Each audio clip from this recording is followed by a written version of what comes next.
Guys, what's up? I hope you are doing fine. This is me, Mir Wahid, and today I am going to teach you the important MCQs based on current electricity. ठीक है? I am presenting this lecture series through WS Academy, one of the best platform for quality education. अगर अभी तक आपने channel को subscribe नहीं किया, channel को सब्सक्राइब करो, आपके रेगुलर अपडेट्स इस पर मिलते जाएंगे। और दूसरा ये है कि आप जो है क्लासेस कंटिन्यू देखते रहोगे इस पर। सबसे पहला क्वेश्चन आपके स्क्रीन के ऊपर जो दिया गया है, ठीक है, तो जो भी मैंने आपको पढ़ा आपको सारे कॉन्सेप्ट समझ आए होंगे। आज हम क्वेश्चंस करेंगे सो दैट आपका उसका रिवीजन भी हो जाएगा और आप अप्लाई भी कॉन्सेप्ट्स को कर पाओगे। ठीक है, name the safety device which prevents damage of electric devices and possible fires. उस सेफ्टी डिवाइस का नाम आप बताओ जिससे क्या होता है, जो भी आपके इलेक्ट्रिकल डिवाइसेस हैं या अप्लायंसेस हैं उसको आप प्रिवेंट कर पाते हो। उस डिवाइस का नाम क्या है, मैंने ऑलरेडी आपको बताया। तो उस डिवाइस का नाम क्या है? उस डिवाइस का नाम है फ्यूज़। अगर आपको पता होगा, मैंने आपको फ्यूज़ डिटेल में बताया था। मैंने बताया था कि फ्यूज़ को क्यों इस्तेमाल किया जाता है, क्योंकि अगर यहाँ पर हाई वोल्टेज आता है, वो फ्यूज़ क्या करता है, वो जो इसके साथ कनेक्टेड डिवाइसेस होती है उनको प्रिवेंट करता है, उनको डैमेज से बचा देता है। तो ये काम होता है इलेक्ट्रिक फ्यूज़ का। ठीक है, आई होप मेरी बात आपको समझ आ रही होगी। इलेक्ट्रिक फ्यूज़ क्या है? इलेक्ट्रिक फ्यूज़ एक सेफ्टी डिवाइस के तौर पे इस्तेमाल किया जाता है जो कि प्रिवेंट करता है किनको, इलेक्ट्रिकल डिवाइसेस को। और अगर जो कोई भी अगर हाई वोल्टेज आती है तो उन इलेक्ट्रिकल डिवाइसेस को ये प्रिवेंट करता है। When the current is higher, जब करंट ज़्यादा होती है, ठीक है, the fuse wire will melt. जो फ्यूज़ वायर क्या होते हैं, मेल्ट होते हैं, क्योंकि फ्यूज़ वायर ऐसे बनाई जाती हैं जो कि उसका एक मेल्टिंग पॉइंट होता है, लेकिन एक जिसके थ्रू किसी लेवल तक क्या होता है, करंट पास होता है, उसको बोलते हैं क्रिटिकल लेवल। लेकिन अगर उस क्रिटिकल लेवल से ज़्यादा करंट पास होता है तो फ्यूज़ वायर मेल्ट हो जाती है। जब फ्यूज़ वायर मेल्ट हो जाती हैं तो क्या हो जाता है, फ्यूज़ वायर ब्रेक हो जाती हैं, जिससे क्या होता है, सर्किट के थ्रू करंट फिर पास नहीं होता है, करंट रुक जाता है। ठीक है, क्वेश्चन पूछा जाएगा आपको कि फ्यूज़ वायर जो है ये कैसे काम करता है। आपको बोलना है on the heating effect of electric current. मैंने आपको heating effect of electric current बोला था, HI² T मैंने आपको बोला था ना, ये वाला, इसी को बोला जाता है जूल्स लॉ ऑफ हीटिंग। ठीक है, क्वेश्चन आपका ये भी बनेगा कि जो फ्यूज़ वायर जो होती है उसका मेल्टिंग पॉइंट क्या होता है। फ्यूज़ वायर का हमेशा मेल्टिंग पॉइंट कम होता है। क्यों? अगर इसका मेल्टिंग पॉइंट फ्यूज़ वायर का ज़्यादा रहेगा ना, उससे क्या हो जाएगा, उससे ये हो जाएगा फ्यूज़ वायर काफ़ी हाई टेम्परेचर पर मेल्ट हो जाएगा। जब हाई टेम्परेचर मेल्ट हो जाएगा उस टेम्परेचर पर डिवाइस जल सकती है ना, इसलिए कोशिश की जाती है कि फ्यूज़ वायर का मेल्टिंग पॉइंट कम से कम रखा जाए, सो दैट जो ही कोई वोल्टेज बढ़ जाती है तो वो मेल्ट होना शुरू हो जाए। मेरी बात समझ आ रही है? सो दैट आगे वाली डिवाइस जो होती है वो बच सकती है। मेरी बात समझ आ रही है? और दूसरा, इसको कनेक्ट कैसे किया जाता है? फ्यूज़ वायर को कनेक्ट किया जाता है सीरीज़ में। मतलब ये अगर मैंने क्या किया, ये मैंने एक सर्किट बना लिया, ये पॉजिटिव ये नेगेटिव यहाँ से, और यहाँ से कोई भी बल्ब है, सपोज़ यहाँ पर मैंने बल्ब लगा लिया, ठीक है, बल्ब के साथ ये है। यहाँ पर मैंने क्या किया, फ्यूज़ वायर, सपोज़ यहाँ पर ऐसे मैंने फ्यूज़ वायर लगा ली। तो दैट मीन्स देखो ये इलेक्ट्रिकल डिवाइसेस ये है, सपोज़ जैसे कि बल्ब है, ठीक है, जैसे कि बल्ब है, लेकिन ये इसको मैंने क्या किया है, सीरीज़ में कनेक्ट किया है। करंट यहाँ से जाता है, फिर यहाँ से फिर फ्यूज़ वायर के थ्रू इसको जाना पड़ता है। ये आ गया समझ? ठीक है, whenever there is high current more heat will be generated. जब करंट ज़्यादा होता है, ज़्यादा हीट प्रोड्यूस होती है, इससे क्या होता है, इससे फ्यूज़ वायर मेल्ट हो जाती है। तो यहाँ से आपका ये भी रिवाइज हो गया है। एक और क्वेश्चन है आपके सामने, question number 2, the magnitude of electric current flowing through a device depends upon. मैंने आपको पहले बोला जो इलेक्ट्रिक करंट फ्लो करता है एक डिवाइस के थ्रू, वो किसके ऊपर डिपेंड करता है? क्या वो डिपेंड करता है on its resistance end voltage across. Current किस पे डिपेंड करता है? आपको पता है V=IR। ये आपको पता है ना, ये आपको पता है ना? हाँ सर, ये हमें पता है। ठीक है, I का मतलब क्या होता है? I होता है करंट। अब यहाँ से करंट आप निकालो, I ऐसे रखोगे, V/R, ऐसे है ना, ये करंट वाली डेफिनेशन आप बोल सकते हो ना। ये भी ये only its resistance end voltage, क्या ये रेजिस्टेंस और वोल्टेज पे डिपेंड करता है? Sorry on its resistance end voltage, ये अगर रेजिस्टेंस है ये वोल्टेज है, आप देख सकते हो इक्वेशन से। दूसरा नन ऑफ दीज, किसी पे भी नहीं है, ना तो रेजिस्टेंस पे ना तो वोल्टेज पे, यहाँ पर लिखा गया है ओनली रेजिस्टेंस, यहाँ पर लिखा गया only it is voltage across it not attempted. इस तरीके से ये ऑप्शन दिए गए, हमें देखना है कॉन्सेप्ट अगर आपको समझ आया होगा। मैंने आपको पहले ही बोला है ये किस पे डिपेंड करता है, ये वोल्टेज और रेजिस्टेंस के ऊपर डिपेंड करता है, क्योंकि ये ओम्स लॉ बोला जाता है V is equal to I R, और आपको करंट की बात बोल रहा है, करंट किस पे डिपेंड करता है, आप बोलोगे V अपॉन आर के, वोल्टेज के ऊपर भी और रेजिस्टेंस के ऊपर भी। मतलब रेजिस्टेंस अगर बढ़ जाती है करंट मतलब कम फ्लो होता है, करंट कम पास होता है, करंट कम होता है। पोटेंशियल डिफरेंस जितना ज़्यादा होता है उतना करंट जो होता है वो ज़्यादा होता है, ये ऑलरेडी मैंने आपको बताया है। इसी को हम ओम्स लॉ बोलते हैं, that is V is equal to I R को ही हम ओम्स लॉ बोलते हैं। The relationship between current voltage and resistance is described as Ohm's law. जो रिलेशनशिप है वोल्टेज करंट और रेजिस्टेंस की, इसको ओम लॉ के नाम से जाना जाता है। और ये लॉ किसने दिया है, जॉर्ज साइमन ओम। ये वो नहीं है, ये वो साइमन नहीं है, साइमन कमीशन जो 1927 में इंडिया आया है, ये वो साइमन कमीशन नहीं है, ये है जॉर्ज साइमन ओम इसका नाम। ये एक फिजिसिस्ट था, साइंटिस्ट आप बोल सकते हो। द पोटेंशियल डिफरेंस जो होता है इसको पोटेंशियल डिफरेंस बोलते हैं, इसको वोल्टेज भी बोला जाता है V को। The potential difference for any conducting material across the ends is directly proportional current. मतलब ये बोलता है जो पोटेंशियल डिफरेंस जो है ये डायरेक्टली प्रोपोर्शनल किसको है, करंट को। ठीक है, when the temperature remain same, ये कांस्टेंट होता है, टेम्परेचर यहाँ पर कांस्टेंट होता है, ये आपको पता होना चाहिए। C कांस्टेंट मतलब temperature constant. Resistance is the constant for the conductor of at a given temperature. एक गिवन टेम्परेचर पर रेजिस्टेंस जो होती है कंडक्टर की वो कांस्टेंट होती है। तो यही फिर V is equal to I R बनता है। इस प्रोपोर्शनलिटी को मैंने हटाया, मैंने इज इक्वल टू लगा लिया। ऐसा यूनिट जो रेजिस्टेंस की है वो है ओम। ये मैंने सारी कहानी आपको बताई है, यहाँ पर आपको पूरा रिवाइज हो रहा है। मतलब शॉर्ट में ये बोल रहा है V is equal to I R from the above formula. ऊपर वाली फार्मूला अगर देखोगे मतलब ये इस फार्मूला की बात कर रहा है। We can see clearly that magnitude of the current is dependent on the resistance and the voltage. हमें सीधे पता चलता है करंट किस पे डिपेंड करता है, रेजिस्टेंस और वोल्टेज पे डिपेंड करता है। मतलब ये बोलता है V is equal to I R जो है, यहाँ पर इसको करंट निकालना है। करंट किसके बराबर आएगा, आप बोलोगे सर V अपॉन आर के बराबर आ जाएगा, जो यहाँ पर दिया हुआ है। Current is directly proportional to voltage. Current किसके ऊपर, directly proportional to voltage and inversely proportional. क्यों, यहाँ पर आप देखो करंट जो होती है वो I अपॉन आर, वो V अपॉन आर है। तो डायरेक्टली प्रोपोर्शनल किसको है, वोल्टेज को। इनवर्सली प्रोपोर्शनल किसको है, रेजिस्टेंस को। आई होप मेरी बात आपको समझ आ रही होगी। ये पूरा आपको रिवाइज हो रहा है।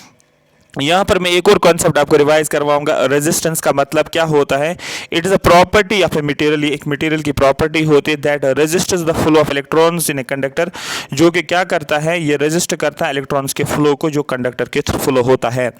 ऐसा यूनिट जो है रेजिस्टेंस की वो है ओम। ठीक है, जिसको हम इस नाम से रिप्रेजेंट करते हैं OHM से। और सिंबल इसका आप देख सकते हो, ये ओम वाला सिंबल है।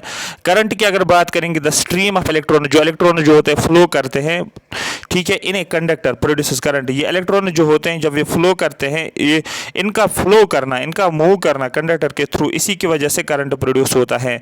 तो क्वेश्चन पूछ सकते हैं जो है करंट कैसे जनरेट होता है, आपको बोलना because of the stream of electrons moving through the conductor. ऐसा यूनिट आपका इलेक्ट्रिक करंट का क्या है, ये एम्पेयर है। ये भी आपका क्वेश्चन यहाँ पर डायरेक्ट बनता है। फिर हमारे पास पोटेंशियल डिफरेंस, जिसका वोल्टेज के नाम से भी जानते हो V। ये क्या होता है, the potential created by a battery is known as potential difference. जो एक पोटेंशियल क्रिएट करता है बैटरी, इसको हम पोटेंशियल डिफरेंस के नाम से जाना जाता है। और इसी को हम रिप्रेजेंट करते हैं V से, दैट इज वोल्ट से। नेक्स्ट क्वेश्चन जो है आपके स्क्रीन के ऊपर, resistance of a wire depends upon the length and the density of the wire. क्या R किसके ऊपर, L के ऊपर डिपेंड करता है, और डेंसिटी होती है ये ऐसे, ठीक है, रो को डेंसिटी लिखा जाता है। ठीक है, एक होता है ये इलेक्ट्रिकल रेजिस्टिविटी होती है। ठीक है, ये रो इलेक्ट्रिकल रेजिस्टिविटी, लेकिन डेंसिटी सब D से मैं लिखता हूँ डेंसिटी। क्या रेजिस्टेंस वायर की डिपेंड करती है L के ऊपर? क्या मैंने ऐसा कभी बोला कि रेजिस्टेंस जो होती है वो L के ऊपर डिपेंड करता है? याद करो जो मैंने फैक्टर्स बोला था, आपको फैक्टर्स पढ़ाया था मैंने आपको। Specific resistance is same for all conductors. Specific resistance एक टर्म होती है, क्या वो सारे कंडक्टर्स के लिए सेम है? ठीक है, जिसको आप रेजिस्टिविटी के जनरली नाम बोलते हो। Resistance of a wire depends upon the length and the cross section of the wire. क्या रेजिस्टेंस वायर के लेंथ और क्रॉस सेक्शन के ऊपर डिपेंड करता है? A के ऊपर। मैंने आपको बोला भी था A और L के ऊपर डिपेंड करता है, बोला था ना मैंने। मतलब रेजिस्टेंस इज इनवर्सली प्रोपोर्शनल किसको, ठीक है। Resistance is directly proportional to L, मैंने बोला था जितनी लेंथ ज्यादा होती है रेजिस्टेंस ज्यादा, और मैंने बोला था resistance inversely proportional to A, that is area of cross section, मतलब वो सर्कल में बना रहा था ना, सर्कल जिसको एरिया ऑफ क्रॉस सेक्शन बोले, जितने एरिया ऑफ क्रॉस सेक्शन ज्यादा उतनी रेजिस्टेंस जो होती है रेजिस्टेंस जो होती है कम होती जा रही है। ठीक है, तो ये सारी चीज़ें मैंने ऑलरेडी आपको बताया था, इसी को हम आगे करेंगे। आपको पता है resistance of a wire depends upon length, मैंने ऑलरेडी आपको बोला था, and cross section area that is a, जो ऑलरेडी मैंने बताया था। मतलब मैंने क्या बोला था, R is directly proportional to L, R is inversely proportional to A. फिर क्या मैंने बोला था, R is directly proportional L upon A, और फिर यहाँ पर मैंने क्या बोला था, R इसको हटाने के लिए मैंने क्या लगाया था, रेजिस्टिविटी L अपॉन A। मेरी बात समझ आ रही है? हाँ सर, ये क्लियर हो गया। और मुझे रेजिस्टिविटी यहाँ पर जिसको स्पेसिफिक रेजिस्टेंस बोला जाता है, यहाँ पर मैं लिखता हूँ RA अपॉन L, यही मैंने बताया था ना? हाँ सर, आपने यही बताया था। तो ये यहाँ पर आपको देखने को मिलेगा, ये सारी कहानी मैंने आपको बताई थी। आप देखो यहाँ पर R यही लिखा है, R is directly proportional to L और इनवर्सली प्रोपोर्शनल टू ए, इसको हटाया, यहाँ पर इज इक्वल टू और रो लगाया गया, आप यहाँ पर देख सकते हो। तो दैट मीन्स रेजिस्टेंस किसके ऊपर डिपेंड करता है, आप बोलोगे एल के ऊपर डिपेंड करता है और ए के ऊपर डिपेंड करता है। एल का डायरेक्टली प्रोपोर्शनल तो ए का इनवर्सली प्रोपोर्शनल है। मेरी बात समझ आ रही है? और यही हाईलाइट किया भी है यहाँ पर, resistance of a wire is directly proportional to the length of the wire and inversely proportional to the area of the cross section. आपको याद करने की जरूरत ही नहीं है अगर आपने ये कॉन्सेप्ट समझा है, रेजिस्टिविटी या रेजिस्टेंस आपने समझा है। रेजिस्टिविटी किसको बोलते हैं? इसको बोलते हैं, ये वाली टर्म जो होती है रेजिस्टिविटी होती है, किसके बराबर है? आप बोलोगे R into A upon L, यही है ना? इसी से तो निकाला हमने रेजिस्टिविटी। और रेजिस्टिविटी जो होती है प्रॉपर्टी होती है एक मटेरियल की, बाय वर्च्यू ऑफ विच, जिस प्रॉपर्टी के जरिए से क्या होता है, जो ये रेजिस्ट कर पाता है, कौन? ये मटेरियल रेजिस्ट कर पाता है किसको? चार्ज थ्रू इट, जो चार्ज इसके थ्रू फ्लो होता है। और आपको पता है करंट किसके बराबर होता है? करंट होता है बराबर flow of charge upon time. ठीक है, rate of flow of charge जिसको बोला जाता है। Did you understand? हाँ सर, हमें समझ में आ गया है। तो यहाँ पर इलेक्ट्रिक करंट का कॉन्सेप्ट ऑलरेडी जो मैंने बताया है, ये यहाँ पर दिया हुआ है। आपको दिया गया I is equal to Q upon T, ये भी मैंने अभी बताया आपको, I is equal to Q upon T. ये सारी चीज़ें मैं आपको रिवाइज करवा रहा हूँ एक बेस्ट तरीके से। उसके बाद I करंट होता है, एंड क्यू का मतलब क्या होता है? नेट चार्ज फ्लो या चार्ज फ्लो आप बोल सकते हो एक क्रॉस सेक्शन के थ्रू। जैसे कि मैंने एक कंडक्टर बनाया, ये एक रॉड है, अब रॉड का कुछ ना कुछ ये थिकनेस आप बोल सकते हो, या इसका डायमीटर अगर सर्कुलर डायमीटर तो है, तो ये जो है ना, ये सर्कल जो है, इसी को क्रॉस सेक्शन बोला जाता है, क्रॉस सेक्शनल एरिया। ऐसा यूनिट जो है रेजिस्टेंस का, ये ऑलरेडी मैंने बताया, ये ओम है यहाँ पर। उसके बाद रेजिस्टेंस जो होती है कंडक्टर की, किसके ऊपर डिपेंड करता है? आपको पता है रेजिस्टेंस जो होती है कंडक्टर की, दैट इज, ये मैंने आर लिखा है और इसको फिर यहाँ पर रो लिखा है और एल अपॉन ए। आप देखो रेजिस्टेंस किसके ऊपर डिपेंड करता है? कंडक्टर की लेंथ क्या कितनी है, ये अगर मैंने एक कंडक्टर बनाया, इसकी लेंथ कितनी है? एल है, तो उसी के ऊपर डिपेंड करता है। उसके बाद area of cross section of a conductor, ये हो गया एरिया, मतलब इसका एरिया यहाँ पर क्या है, इसको बोलते हैं area cross section. And nature of the material are resistivity, और किसके डिपेंड करता है? रेजिस्टिविटी के ऊपर। ये देखो रो के ऊपर भी ये डिपेंड करता है। रेजिस्टेंस किसके ऊपर डिपेंड करता है? Nature of material, nature of material का मतलब रो। ठीक है, उसके बाद एल पे ऊपर डिपेंड करता है, ए के ऊपर भी डिपेंड करता है। ये बहुत ज्यादा इंपॉर्टेंट, यहाँ से आपका डायरेक्ट क्वेश्चन बनता है, यहाँ पर आपका डायरेक्ट क्वेश्चन यहाँ से इस कॉन्सेप्ट से निकल के आता है। आई होप मेरी बात आपको पूरी की पूरी समझ आ रही होगी। अब नेक्स्ट क्वेश्चन करिए। ये सारे कॉन्सेप्ट्स मैंने आपको पढ़ाया, ये सारे कॉन्सेप्ट्स है, ये न्यूमेरिकल बेस्ड क्वेश्चन है। ये इसने थ्योरी में लिखा है लेकिन एक्चुअली न्यूमेरिकल है। इन ए रजिस्टर, एक रजिस्टर है, what happens to the current when resistance is doubled, current को क्या होता है जब रेजिस्टेंस डबल होते हैं? आप देखो यहाँ पर V is equal to I R है ना, V is equal to I R, I is equal to, ये V ऐसे रखा, R यहाँ पर रखा। आप बोलोगे सर ये तो I is inversely proportional to R, मतलब ये है R अगर बढ़ता है I घट जाएगा, या R अगर घटता है I बढ़ जाएगा, अपोजिट रिलेशन है। ठीक है, तो यही लिखा है in a resistor what happens to the current when the resistance is doubled, जब रेजिस्टेंस को हमने डबल किया है, मतलब शॉर्ट में ये कह रहा है I is inversely proportional to R, ये दिया है। तो दैट मीन्स आप क्या लिखोगे यहाँ पर? आप लिखोगे I जो है यहाँ पर I1 में लिखूंगा, ठीक है, और यहाँ पर R के बदले क्या लिखना है? Twice R। क्यों? क्योंकि मैंने R को क्या किया है, यहाँ पर मैंने I1 लिखा, यहाँ पर मैंने R1 लिखा। अब यहाँ पर क्या आएगा? यहाँ पर आएगा I2 और यहाँ पर क्या आएगा? R2 आएगा ना, R2। लेकिन मैंने क्या किया? मैंने इसके बदले इसको डबल किया है, R1 को डबल किया है ना, मतलब ये बोल रहा है आपको कि पहले अगर रेजिस्टेंस R थी, अब ये रेजिस्टेंस क्या होगी? ये ट्वाइस R हो गई है। आ रही बात समझ? ठीक है, और उस टाइम पे करंट क्या था? I था करंट। मेरी बात समझ आ रही? कब? जब रेजिस्टेंस R थी, करंट आर था, मैंने रेजिस्टेंस को चेंज किया ट्वाइस आर में, अब हमें बताना है उस टाइम पे करंट क्या होगा। शॉर्ट में ये आपको याद रखना है। हो गया ये वाला। आप बोलोगे सर जब आपने आप क्या करते हो, आई इनवर्सली प्रोपोर्शनल किसको, आर को, तो दैट मीन जब आपने इसको डबल किया ना और ये घट जाता है, ये हाफ हो जाता है, क्योंकि अगर एक चीज़ डबल होती है दूसरा हाफ हो जाएगा।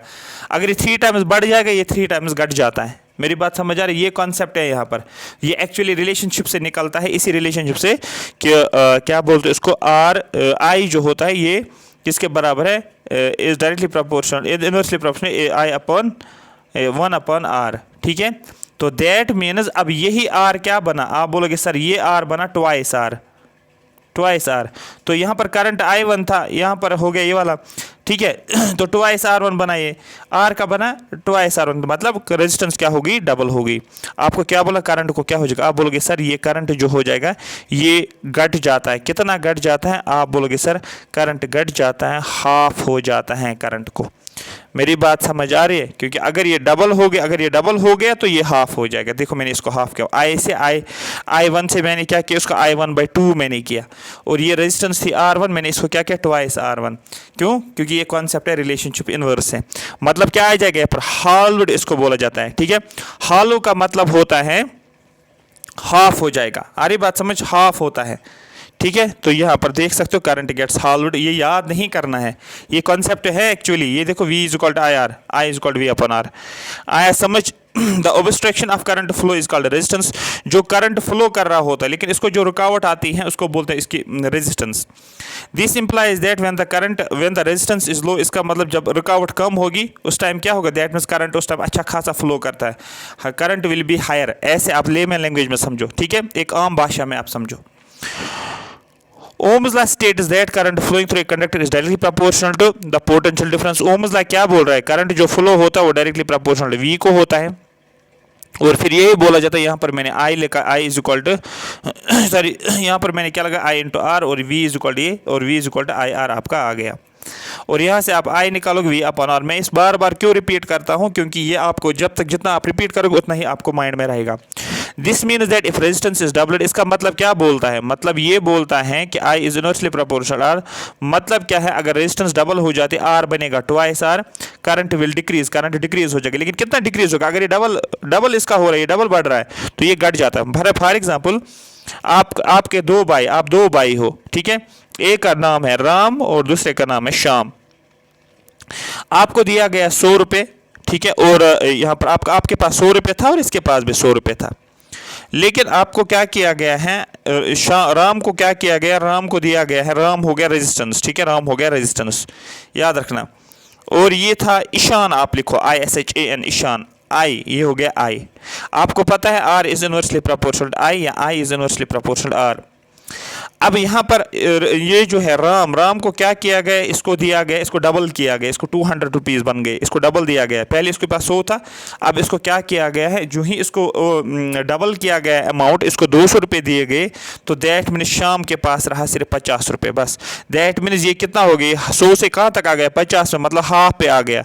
तो ये 100 से 200 पे आ गया, ये क्या हो गया, ये डबल हो गया। तो ये कॉन्सेप्ट आपको समझ, इससे ज़्यादा मैं नहीं समझा सकता और आपको समझ भी आया होगा। रजिस्टर आपको पता है, रजिस्टर का मतलब क्या होता है, मैंने आपको ये बोला भी था, ये एक रजिस्टर होता है, ऐसे आप लगा लेते हो। ठीक है, ये रजिस्टर होता है जिसको आर आप बोलते हो। ठीक है, ये एक इलेक्ट्रिक करंट में क्या होता है, एक कंपोनेंट होता है। Resistor is a passive electrical component having 2 terminals that controls or limit the passage of current. इसका काम क्या होता है, जो भी करंट फ्लो होता है उसको कंट्रोल करना एक इलेक्ट्रिक सर्किट के through. Register comes in A variety of sizes, इसका साइज बड़ा भी होता है, छोटा भी होता है, अलग अलग रजिस्टर्स आ जाते हैं और इनके अलग अलग फॉर्म्स भी होती हैं। मेरी बात समझ आ रही है? ये जानना जरूरी नहीं है कि ये फिर हाई लेवल का बन जाता है, तो यहाँ पर इसको ले रहने दो। ठीक है, यहाँ पर जो इंपॉर्टेंट पॉइंट्स है वो हमें समझना है। ठीक है, टेम्परेचर को कंट्रोल करना और वोल्टेज को कंट्रोल करना। ठीक है, वोल्ट मीटर कंट्रोल, ये सारा कुछ रजिस्टर के जरिए से देखने को मिलता है। बस इतना ही आप जहन में रखोगे, जो मैं चीज़ें बता रहा हूँ उन पे ही आप फोकस करोगे ज़्यादा। अब यहाँ पर क्वेश्चन पूछा गया, विच of the following is not based on heating effect of current. इसमें से heating effect of electric current के ऊपर कौन बेस्ड नहीं है, ये भी आपको आता होगा क्योंकि मैंने सारी चीज़ें बताई। मैंने आपको heating effect of current joules law जिसको बोला जाता है, I² RT मैंने बोला था, आई स्क्वायर आर टी मैंने बोला था ना, H is equal to I square R T, ये मुझे लिखना था, ठीक है। हाँ, ये था जूल्स ऑफ हीटिंग। अब यहाँ पर क्या बोला जी, हीटिंग इफेक्ट ऑफ करंट पे कौन चलता है? आपको पता है इलेक्ट्रिक हीटर चलता है, ये मैंने बोला था। इलेक्ट्रिक आयरन भी चलती है, ये भी मैंने आपको बोला था। और मैंने क्या बोला था? मैंने बोला था इलेक्ट्रिक बल्ब भी मैंने बोला था, फिलामेंट जो होता है ये भी हीट अप हो जाता है ना, हीटिंग इफेक्ट करंट से ही चलता है ना। हाँ सर, कौन नहीं चलेगा? आप बोलोगे माइक्रोवेव नहीं चलता है हीटिंग इफेक्ट ऑफ करंट पे। आ रही बात समझ? ये देखो, अब देखो जो सारी चीज़ें मैंने बताई ना उसी को एमसीक्यू के फॉर्मेट में यहाँ पर है, और कोई फ़र्क ही नहीं है। माइक्रोवेव ओवन जो होता है ना, इसमें क्या होता है, इसको माइक्रोवेव्स का यूज़ होता है टू हीट फूड को हीट करने के लिए।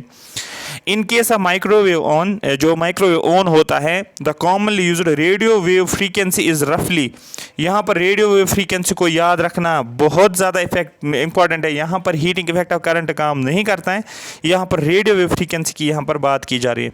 Radio waves in this frequency range absorb water, जो भी रेडियो वेव चल रही होती है किस फ्रीक्वेंसी रेंज में, इस 2500 मेगाहर्ट्ज़ की फ्रीक्वेंसी जब चल रही होती है रेडियो वेव्स, जो भी वाटर होता है ओवन में रखा होता है अपने बर्तन में, या फैट है या शुगर, इसको एब्जॉर्ब कर लेता है, ठीक है। वाटर क्या करता है, इसको एब्जॉर्ब कर लेता है। व्हेन दे आर एब्जॉर्ब, जब इनको एब्जॉर्ब किया जाता है इन फ्रीक्वेंसीज को, they are convert directly into atomic motion और वाइब्रेशन, ये एटॉमिक मोशन और वाइब्रेशन में कन्वर्ट होते हैं। देयरफॉर हैवी मोशन और vibration is convert into heat, उसके बाद इसी मोशन को हीट में कन्वर्ट किया जाता है। यहाँ पर हीटिंग इफेक्ट ऑफ करंट नहीं चलता है। Did you understand? हाँ सर, समझ में आ गया। दैट मीन्स एक इलेक्ट्रिक हीटर जो आप यूज़ करते हो गर्मी सर्दियों में, एक इलेक्ट्रिक बल्ब जो आप इस्तेमाल करते हो जिसमें क्या होता है, फिलामेंट, याद रखना बहुत ज़्यादा इंपॉर्टेंट है। इलेक्ट्रिक बल्ब जो मैंने बनाया ना, ये जो मैं बनाता हूँ ना, ये इलेक्ट्रिक बल्ब हो गया आपका, ठीक है। इसमें ये जो होता है ये फिलामेंट होता है, और मैंने बोला भी वो ये किस मटेरियल का बनता है, ये टंगस्टन का बना होता है। इलेक्ट्रिक आयरन जो होती है, ये सारी डिवाइसेस किस पे चलती है, इलेक्ट्रिक करंट इनटू हीट। इसमें क्या होता है, इलेक्ट्रिक करंट हीट में कन्वर्ट होता है। मेरी बात समझ में आ रही है? ये समझ में आ रहा है? दैट में देखो आई स्क्वायर आर टी, और देखो यहाँ पर आई स्क्वायर किस में कन्वर्ट होता है, हीट में। एच का मतलब हीट होता है, ठीक है। नेक्स्ट जो होता है, which one of the following is not a conductor of electricity, किसके थ्रू इलेक्ट्रिक करंट अगर पास करोगे, किसके थ्रू पास नहीं होगा? क्या विनेगर के थ्रू इलेक्ट्रिक करंट पास होता है? क्या लाइम जूस के थ्रू पास होता है? क्या साल्ट वाटर के थ्रू इलेक्ट्रिक करंट पास होता है? क्या डिस्टिल्ड वाटर के थ्रू पास होता है? ये हम देखेंगे, डायरेक्ट हमें पढ़ना है यहाँ पर, ठीक है। तो यहाँ पर आप बोलोगे सर जो हमारे पास ठीक है, डिस्टिल्ड वाटर जो होता है उसके थ्रू करंट पास नहीं होता। मतलब अगर साल्ट वाटर आपके पास होता है, दैट में एसिड हो या बेस हो या साल्ट हो, उनके थ्रू करंट पास होता है। मतलब सोल्यूशन का मतलब आपने पानी का गिलास एक लिया, साफ पानी है, क्लीन पानी है, लेकिन उसमें आपने साल्ट डाल दिया, वो बन गया साल्ट। या आपने पानी ले लिया, उसमें कुछ डाल दिया, वो एसिड बन गया, कुछ डाल दिया, वो बन गया बेस। तो एसिड हो, बेस हो या साल्ट, इसको बोला जाता है, ये सोल्यूशन होता है। Solution of acid, solution of base और सोल्यूशन ऑफ साल्ट, उसके थ्रू अगर करंट पास करते हो, एक आप वायर लेकर आते हो, उसके थ्रू करंट पास होती है, और इस सोल्यूशन में डाल दिया, तो यहां से भी इसके थ्रू करंट पास हो जाएगा। ये पूछा जाता है करंट किस किस के थ्रू पास होता है। कुछ लिक्विड्स ऐसे होते हैं जो पुअर कंडक्टर ऑफ इलेक्ट्रिसिटी, जिनके थ्रू इलेक्ट्रिक करंट पास नहीं होता है, और उसमें से कौन से एग्जांपल है? आप बोलोगे यहाँ पर डिस्टिल्ड वाटर जो होता है, ये not a conductor of electricity, इसके थ्रू करंट पास नहीं होता है। तो दैट मीन्स एक्वस सोल्यूशन का मतलब क्या होता है, जो कि यहाँ पर ये जो होती है क्या बोलते हैं उसको, जो भी ये सोल्यूशन जो है एसिड बेस और साल्ट, इसके थ्रू क्या होता है, इलेक्ट्रिसिटी पास हो जाती है। अब विनेगर हमारे पास है, विनेगर एक्चुअली क्या है, ये एक्चुअली एसिटिक एसिड है। एसिटिक एसिड कैसे हम लिखते हैं, CH3COOH को एसिटिक एसिड बोला जाता है। तो इसको एक्चुअली नाम दिया गया विनेगर, जो एक्चुअली एसिटिक एसिड है, इसका कॉमन नेम जो एसिटिक एसिड है, सॉरी एसिटिक एसिड का कॉमन नेम विनेगर है, विनेगर कॉमन नेम है। एसिटिक एसिड जो है ये IUPAC नाम बोला जाता है इसको, ठीक है। तो विनेगर या एसिटिक एसिड एक ही है, तो दैट मीन्स एसिड, मैंने अभी बोला एसिड के थ्रू करंट पास होता है। उससे क्या हो जाता है, जब करंट पास करता है तो ये आयन्स में ब्रेक होता है, ये ऐसे कुछ हो जाएगा, आप बोल सकते हो H2O, आप बोल सकते हो H2O में कन्वर्ट हो सकता है, ठीक है। H2O में कन्वर्ट, आगे ये इसका डिसोसिएशन आप बोल सकते हो। लाइम जूस, ये भी साइट्रिक एसिड होता है, ठीक है। लाइम जूस आपको पता है, लेमन होता है आपके पास, उसमें सिट्रिक एसिड होता है, ठीक है, यही इसी को लाइम जूस बोला जाता है, तो इसमें भी करंट पास होता है। सॉल्ट वाटर जो होता है आपको पता है H2O जिसको बोला जाता है, जब करंट पास हो जाएगा आप बोल सकते हो H प्लस और OH नेगेटिव में कन्वर्ट हो जाता है, तो ये भी आयन्स में कन्वर्ट हो जाता है। डिस्टिल्ड वाटर जो होता है ये फ्री ऑफ सॉल्ट, इसमें कोई सॉल्ट नहीं होता, दैट मीन इसके थ्रू करंट पास नहीं होता। बहुत ज़्यादा इंपॉर्टेंट था, डायरेक्ट क्वेश्चन पूछ सकता है, कोई भी क्वेश्चन बन सकता है इसमें से। मैं यहाँ पर आपको सिर्फ MCQ नहीं करवा रहा हूँ, मैं आपको एक तो रिवाइज करवाऊँ और जो एक्स्ट्रा पॉइंट्स है वो भी निकल रहे हैं, दैट मीन्स आपका करंट इलेक्ट्रिसिटी एक डेप्थ में कवर हो जाता है। To which of the following field of science do Kirchhoff's law या किरचॉफ्स रूल्स बिलोंग। मैंने आपको पहले बोला है, मैंने आपको, अगर आपको याद होगा, जब मैंने ऐसे रेजिस्टेंस दिखाई थी, ये ऐसे, फिर मैंने ये ऐसे दिखाया था, सॉरी ये मैंने ऐसे दिखाया था, ऐसे ऐसे, फिर मैंने यहाँ पर इलेक्ट्रिक बैटरी लगाई थी, ये ऐसे में लगाया था, फिर मैंने बोला था यहाँ से करंट निकलता है, यहाँ से करंट आई निकलता है, लेकिन जो ही इस जंक्शन पे ये पहुंच जाता है, ठीक है, यहाँ से अगर इसके रेजिस्टेंस अगर IR1 है तो यहाँ पर ये करंट ब्रेक होता है, यहाँ पर I1 चला जाएगा, ये यहाँ से तो I आता है, लेकिन यहाँ पर ये डिवाइड होता है, इस साइड चला जाएगा I1 और इस साइड इसके रेजिस्टेंस R2 है, यहाँ पर क्या चला जाएगा I2। अगर यहाँ पर मैं एक और रेजिस्टेंस लगा लेता हूँ, ठीक है, यहाँ पर रखता हूँ R3, तो यहाँ पर जो करंट पास होगा वो क्या होगा, वो I3 पास होगा। इसी को बोला जाता है इसी को बोले, ये कैसे होता है डिस्ट्रीब्यूट, ये किरचॉफ्स लॉ होता है, जो जंक्शन पे होता है, द सम ऑफ करंट जो होता है द जंक्शन वो जीरो होता है। ये एक्चुअली डेप्थ में पढ़ना पड़ता है किरचॉफ्स लॉ, लेकिन आपके लेवल का नहीं है, आपके एग्जाम में नहीं पूछा जाएगा ये लॉ क्या है, बट इतना पूछा जाएगा रिलेट कैसे है, क्योंकि करंट इलेक्ट्रिसिटी के साथ आपको पता नहीं चाहिए इलेक्ट्रिक सर्किट के साथ कनेक्ट है, इलेक्ट्रिक करंट है इलेक्ट्रिक सर्किट के साथ कनेक्ट है। ठीक है, यही है Kirchhoff's rule belongs to electric circuit. ये क्या बोलता है, किरचॉफ्स लूप रूल, लूप का मतलब यही सर्किट जो आप बनाते हो, explains that sum of all the electric potential difference near by a loop is zero.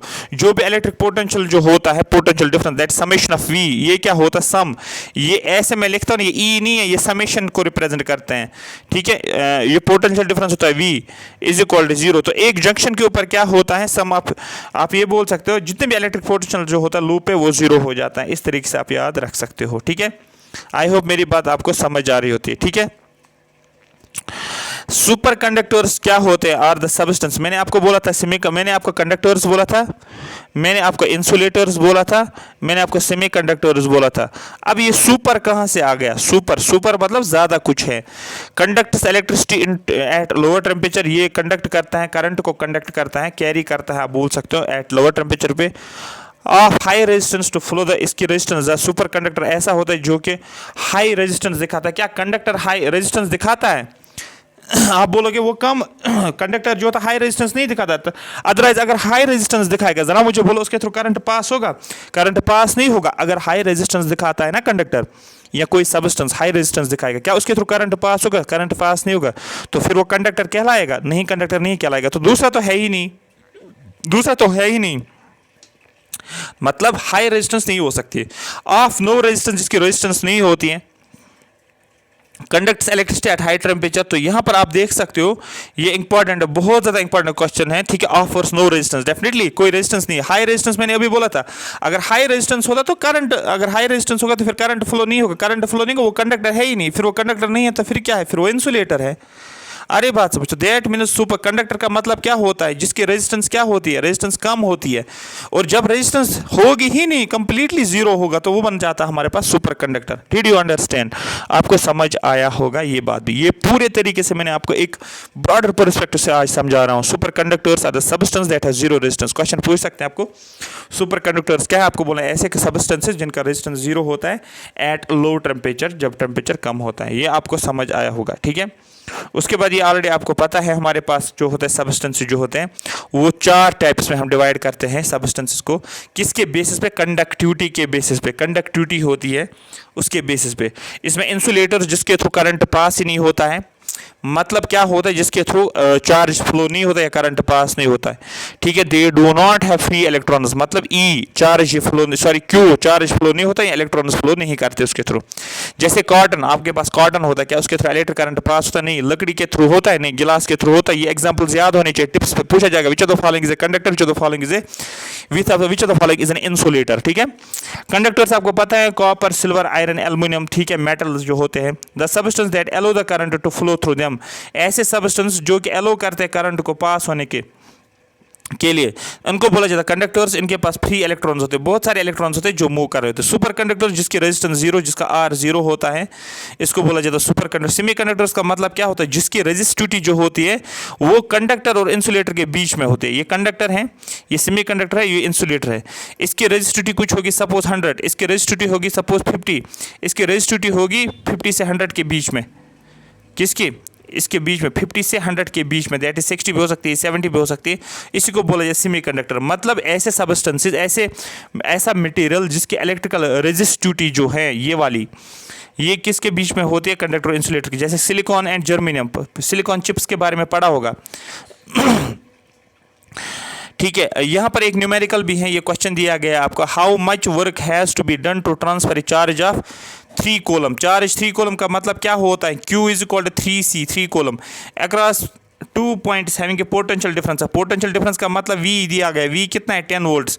आपको करंट भी, आपको चार्ज भी दिया गया, आपको वोल्ट भी दिया गया। आपको क्या पूछा गया, वर्क डन। वर्क डन किसके बराबर, अगर आपको पता होगा आपको शायद V इंटू आई के बराबर, V इंटू आई के बराबर। ठीक है, मेरी बात समझ आ रही? V इंटू आई के बराबर क्या होता है, ये आपके पास वर्क डन होता है।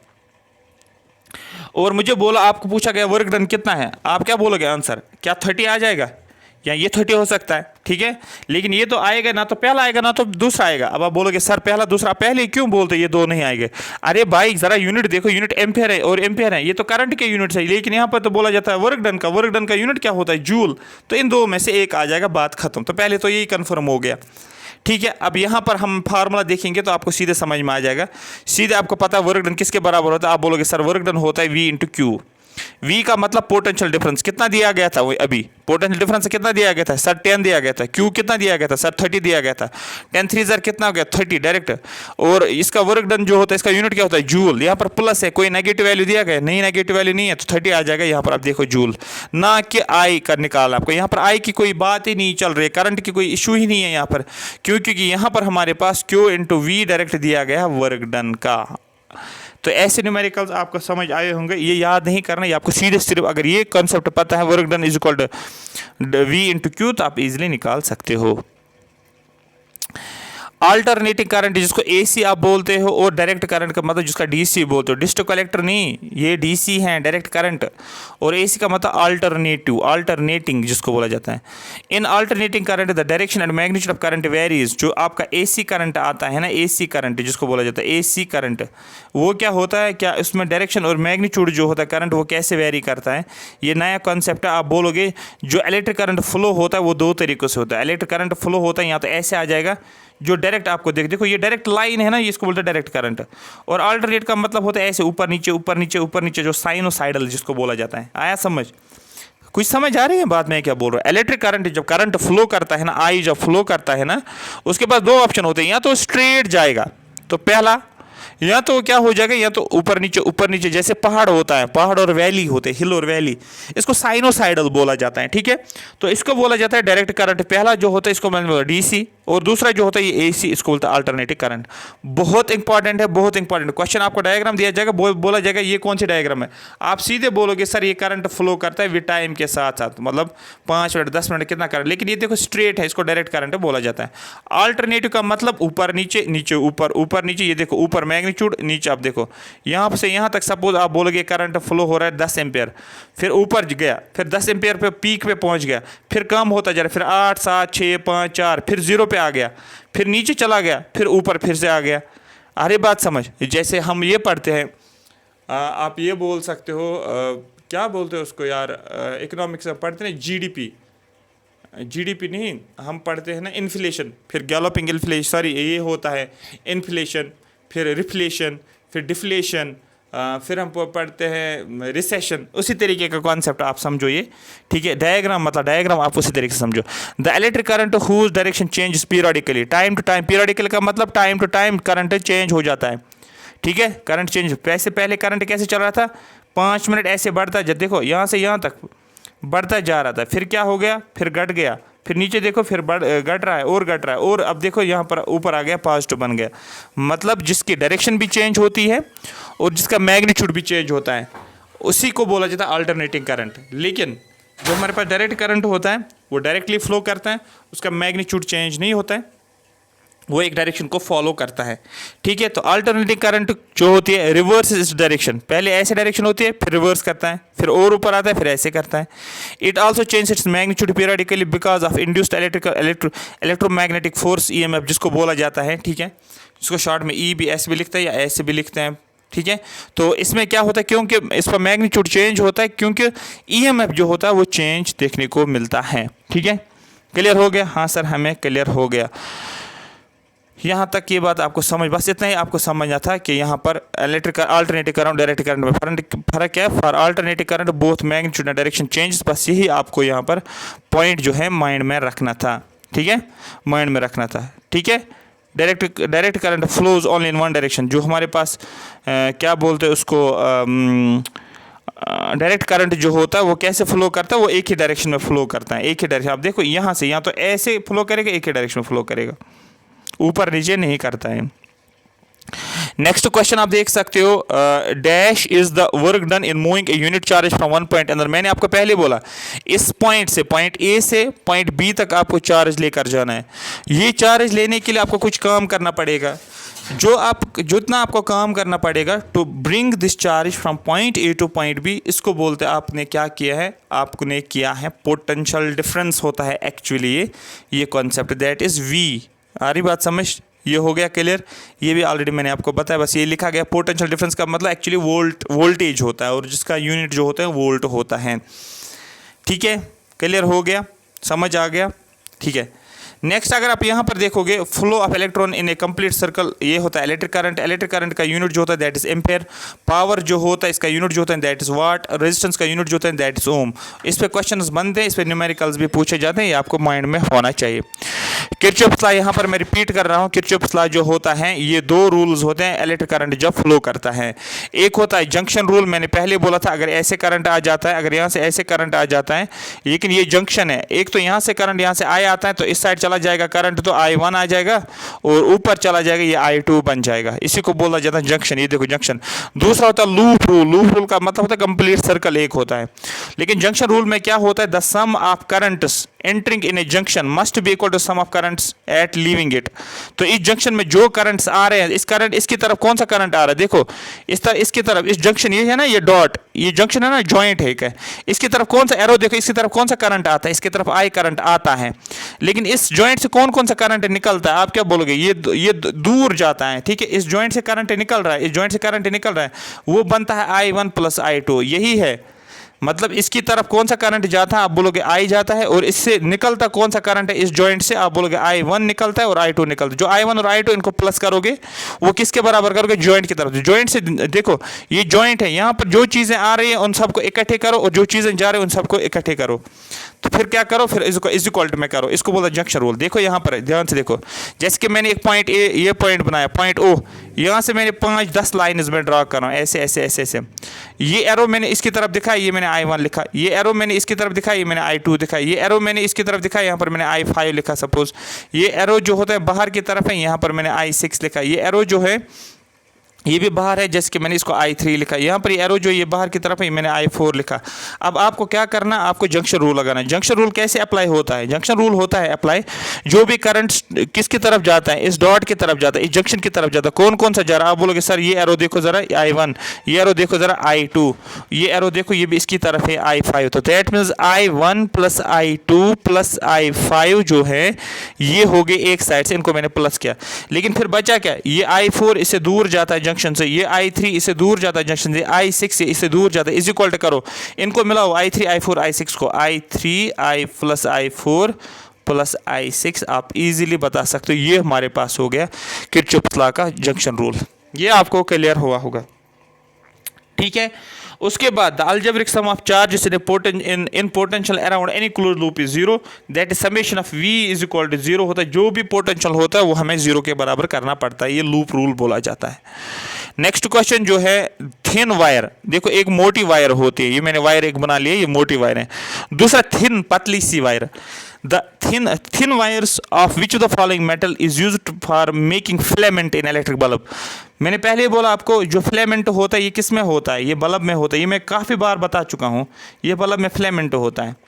लेकिन ये तो एक्चुअली थिन एक पतली सी वायर होती है। अगर आपने कभी देखा होगा बल्ब, अगर बचपन में तोड़ा होगा, मैंने बहुत सारे बल्ब्स तोड़े थे जो कि जब ख़राब होते थे वो तो फिर तोड़ता था, फिर उनको निकालता था। तो आपने देखा होगा वो जो बिल्कुल क्या होते हैं, पतले होते हैं, थिन वायर होते हैं। और वो किसका बना होता है, आपको मैंने पहले बोला वो टंगस्टन का बना होता है। ये मटेरियल का इसमें यूज़ होता है। देखो यहाँ पर ये टंगस्टन होता है। Tungsten metal is used for making filament in of electric bulbs. ठीक है, क्यों? इसका मेल्टिंग पॉइंट बहुत ज़्यादा हाई होता है, ये जल्दी मेल्ट नहीं होता। अगर जल्दी मेल्ट हो जाएगा तो हमारे बल्ब तो पहले ही खराब हो जाएंगे। थोड़ी वोल्टेज अगर बढ़ जाती है तो बल्ब ही जल जाएगा। तो दैट मीन इसका मेल्टिंग पॉइंट कम होना चाहिए, ज़्यादा होना चाहिए? आप बोलोगे इसका मेल्टिंग पॉइंट ज़्यादा होना चाहिए, सो दैट ज़्यादा से ज़्यादा टेम्परेचर, ज़्यादा से ज़्यादा हीट को ये बियर कर पाए। अरे बात समझ। लेकिन फ्यूज़ जो होता है उसका उल्टा होता है। फ्यूज़ को हम मेल्टिंग पॉइंट कम रखते हैं, जो ही थोड़ी सी वोल्टेज बढ़ जाती है तो वो जलना चाहिए, वो वायर कट होनी चाहिए फ्यूज़ की। क्यों? उससे हमारे जो इलेक्ट्रिकल अप्लायंस हैं वो बच सकते हैं। ठीक है, द लैंप ग्लोज, जो लैंप जो होता है वो ग्लो होता है जब टेम्परेचर बढ़ जाता है, इसलिए इसका मेल्टिंग पॉइंट भी ज़्यादा होता है। और अप्रॉक्सीमेटली मेल्टिंग पॉइंट आप याद रखो 3400, ठीक है, 3400 के आसपास, दैट इज 3410 डिग्री सेंटीग्रेड इसमें यूज़ होता है ये टेम्परेचर जो होता है इसका मेल्टिंग पॉइंट। लेकिन एक इंपॉर्टेंट चीज़ है, आपने देखा होगा जो बल्ब हमारे पास होता है ये ऐसे होता है, इसमें फिलामेंट होता है, लेकिन इसमें एक गैस भी होता है बहुत ज़्यादा। Argon is used in electric bulbs. इसमें क्या होता है, इसमें आर्गॉन होता है to prevent corrosion of tungsten material. ये जो आपने मेटल लगाया है ना, इसको ये हो सकता है ना, इसको जंग लग सकती है, आप बोल सकते हो क्रोजन हो सकता है। लेकिन उस क्रोजन को प्रिवेंट करने के लिए हम किसका इस्तेमाल करते हैं? आप बोलोगे हम आर्गॉन का इस्तेमाल करते हैं। ज़्यादा इंपॉर्टेंट है helium, neon, argon, xenon. That is एक नोबल गैस है, ये इसको नोबल गैस बोला जाता है। नोबल गैस आपने पढ़ा हुआ केमिस्ट्री में, that is helium, neon, argon, radon और जिनॉन होता है। ठीक है, तो ये जो होता है ये नोबल गैस की सीरीज होते हैं। आपने केमिस्ट्री में पढ़ा होगा शायद, मेटल्स नॉन मेटल्स में दिया भी है, तो वहाँ पर पढ़ना भी चाहिए। मेटल नॉन मेटल में आपको पीरियोडिक टेबल थोड़ा सा आइडिया होना चाहिए, तभी मेटल्स नॉन मेटल समझ में आ जाएगा।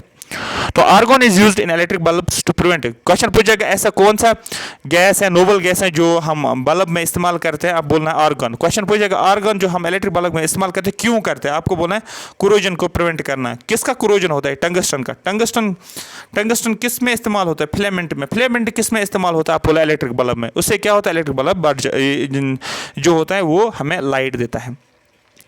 Since it does not react with tungsten, और ये टंगस्टन के साथ रिएक्ट नहीं करता है, it stops the filament from burning away in the presence of oxygen. और ये फिलामेंट को बचाता है, ये फिलामेंट को जलने नहीं देता। जलने का मतलब ये होता है अगर ऑक्सीजन आता है तो उसको आग लगेगी, वो हमें हीट देता है, हीट से हमें लाइट मिलती है।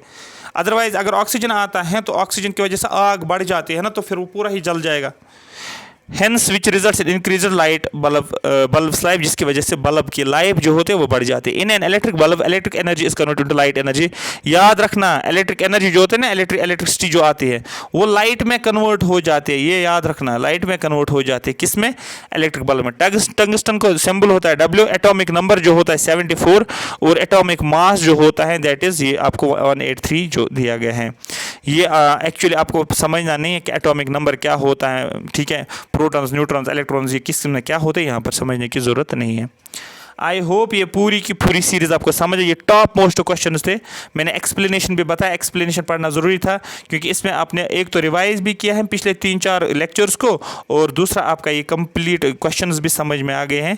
अब आपका कोई भी क्वेश्चन आएगा ना इलेक्ट्रिक करंट में, गारंटी देता हूँ आपका गलत नहीं होगा। 2 क्वेश्चन आएंगे, 2 के 2 उठाओगे आप, 3 आ जाए 3 के 3 उठाओगे। मैंने आपको गारंटी दी है 10 में से 10 आपको आ जाएंगे ये साइंस में, जनरल साइंस जो भी सिलेबस है आपका। लेकिन एक शर्त पे, अगर आप सीरीज़ को अच्छे से देखोगे, नोट्स बनाओगे, रिवाइज करोगे, क्वेश्चंस को प्रैक्टिस करोगे।